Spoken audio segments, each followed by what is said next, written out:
min y'a cerclé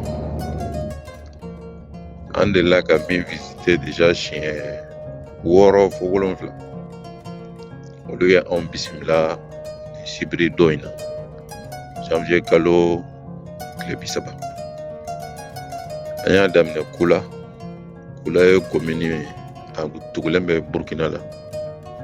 Kula ni Burkina dugu fɔlɔw a tɛ tɛmɛ kilomètre 2 kan.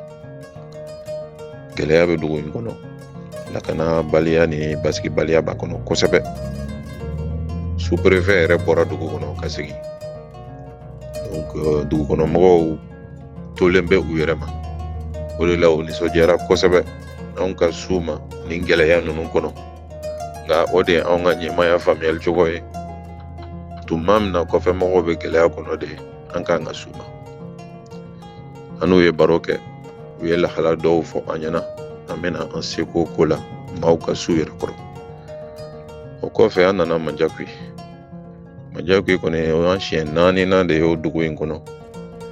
An ni maaw ye ɲɔgɔn ye ka baro kɛ, an ye foli kɛ diinɛ ɲɛmaaw, dugu ɲɛmaaw la, ni dugukɔnɔmɔgɔw ye hakilinaw falen. An bɔra Manjakui an nana Benena fɛnɛ ye commune ye min man jan Burkina frontière la. Attaque yɛrɛ kɛra o frontière nin na ye, a tɛ kalo 1 bɔ. Donc basigibaliya bɛ yen yɔrɔ in fɛnɛ na, nka maaw limaniyalen don wa u hakili ma papa fɛnɛ. Benena dugutigi yɛrɛ Kone a n'a ye baroba kɛ.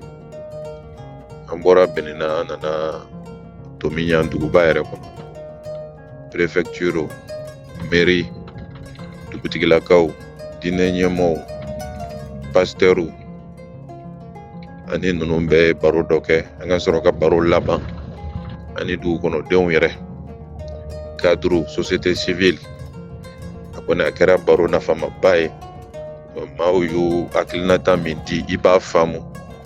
Gɛlɛya kɔfɛ maaw dalen don a la. Sini bɛ cercle in ye, sini bɛ jamana yɛrɛ ye, wa u pɛrɛlen don k'u sen don a la fɛnɛ.